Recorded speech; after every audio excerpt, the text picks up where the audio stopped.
Hadis riwayat Imam Ahmad dengan sanad jayyid, innallaha yakrah adzal mu'minin. Sesungguhnya Allah sangat membenci siapapun yang menyakiti kaum mukminin. Menyakiti tadi apapun sifatnya, dari hal yang kecil sampai hal yang besar. Nggak boleh kita sakiti dia, teman-teman sekalian. Dia berbuat salah, mau dinasehatin, nasihatin yang baik. Memang nasihatin lillahi ta'ala. Jangan nasihati karena orang ini punya ketenaran lalu kemudian dinasehatin tujuannya supaya juga dia tenar misalnya. Apa? Nggak ada gunanya. Nasihat lillah. Para salaful ummah kalau menemukan ada kesalahan dari saudaranya, apa yang mereka bilang? Kalau saya menemukan, kata sebagian ulama salaf ya, kalau saya menemukan ada seorang muslim di atas bukit berteriak dengan suara keras, dia mengatakan ana rabbukumul a'la. Tahu apa artinya? Saya Tuhan kalian yang paling tinggi. Seperti perkataannya Fir'aun. Kalau saya lihat seorang muslim di atas bukit teriak dengan suara keras, saya Tuhan kalian yang maha tinggi, maka saya akan berkata, saudaraku sedang membaca ayat. Saudaraku sedang membaca ayat, bukan dia mengaku Tuhan. Bayangin. Kalau ada di antara saudaraku muslim, di jenggotnya jelas-jelas dibasahi dengan khamr. Biasanya orang kalau minum tumpah di jenggotnya kalau jenggotnya panjang. Maka saya akan mengatakan khamr itu tertumpah atau ditumpahkan orang lain padanya. Saya tidak akan mengatakan dia minum khamr. Sampai begitu mereka menjaga. Jelas-jelas depan mata. Kalau saya melihat seseorang sedang berada atau berdua di sebuah tunggangan, laki-laki dan perempuan, aku langsung mengatakan pada diriku, itu adalah istrinya. Selesai. Ditutup semua pintu-pintu syaitan. Begitu mereka teman-teman sekalian. Kita subhanallah selalu fudul, selalu mau cari tahu keadaan orang lain. Mobilnya gelap, dituntun, dilihat. Cari tahu siapa di dalam. Hah? Kerjaan. Sedangkan kalau kelihatan saja langsung sangka baik, apalagi sengaja mencari-cari. Ya? Untuk apa ini teman-teman sekalian? Nggak boleh kan gitu. Jadi bayangkan mereka begitu ya, sampai khamar. Bagaimana kalau di mall sini misalnya orang lewat di sana ada karaoke? Kalau saya lewat depan situ kira-kira antum kira apa? Ya? Kalau orang yang pikirannya tidak benar, kayaknya Khalid Basalamah dari masuk tuh di dalam. Saya nggak pernah masuk.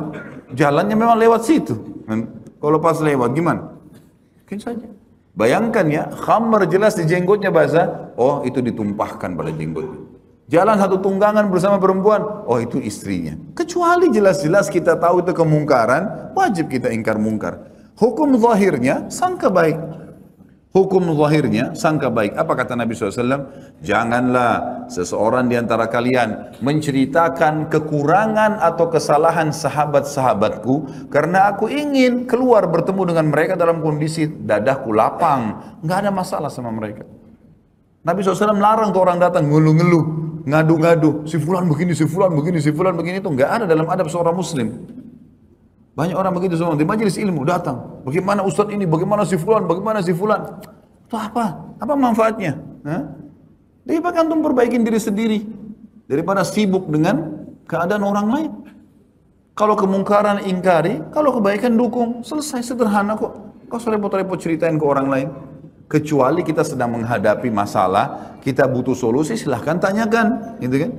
Da' ma yaribuka ila ma la yaribuk, kata Nabi SAW. Tinggalkan sesuatu yang tidak bermanfaat bagimu kepada sesuatu yang bermanfaat bagimu. Artinya ada pahalanya.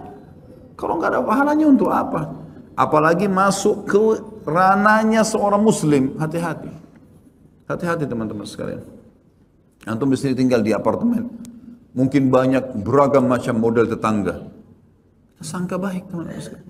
Sangka baik sambil doakan. Kalau jelas-jelas kita tahu orang itu buruk, berzina, kita tahu dia, datang nasihati.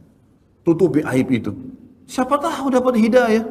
Dari mana kita tahu? Bukankah banyak di antara orang di antara kita yang hadir di sini teman-teman gara-gara dengar sebuah kisah orang soleh jadi baik? Bukankah kita bisa dengar sebuah ayat atau sebuah hadis kita jadi baik? Itu penting kan?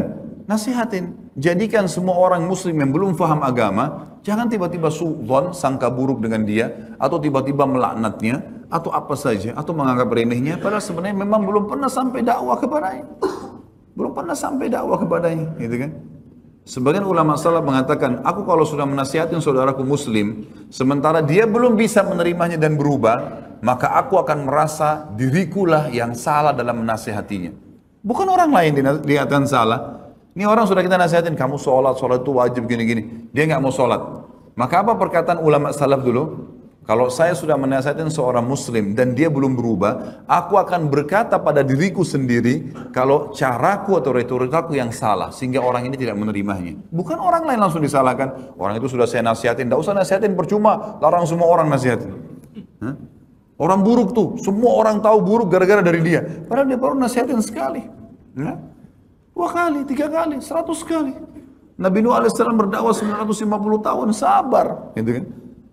Harus begitu teman-teman sekalian. Harus sabar, dan buru-buru. Jangan tergesa-gesa. Ada orang tersentuh dengan sekali pertemuan, sekali nasihat. Ada orang 2 kali, ada orang 7 kali. Ada orang yang banyak. Saya pernah menasihatin seseorang. Ini mungkin cerita sekitar mungkin 20 tahun yang lalu kali. Gitu kan. Orang ini merokok, orang ini duduk dengan luar biasa gayanya. Pada saat saya berkunjung di kantornya dengan seperti ada sifat kesombongan gitu kan. Udahlah saya nasihatin saja, saya tinggalkan. Subhanallah berjalan waktu, saya berpikir sudahlah mungkin orang ini memang kuasa Allah, kalau Allah mau kasih hidayah. Saya bertemu beberapa waktu terakhir, saya heran melihat orang ini berubah total. Mungkin baru ketemu sekitar mungkin 3-4 tahun yang lalu, saya lihat orang ini berubah total semuanya. Udah ke masjid, Masya Allah sudah memelihara jenggot, sudah mulai ngikutin kajian-kajian sunnah. Masya Allah, gitu berubah. Jadi saya berpikir memang orang tidak mungkin sekali 2 kali atau mungkin tidak sehari 2 hari. Mungkin seminggu dia renungi, mungkin ada kasus terjadi dalam hidupnya lalu dia mengingat nasihat kita. Allahu a'lam, kita nggak tahu.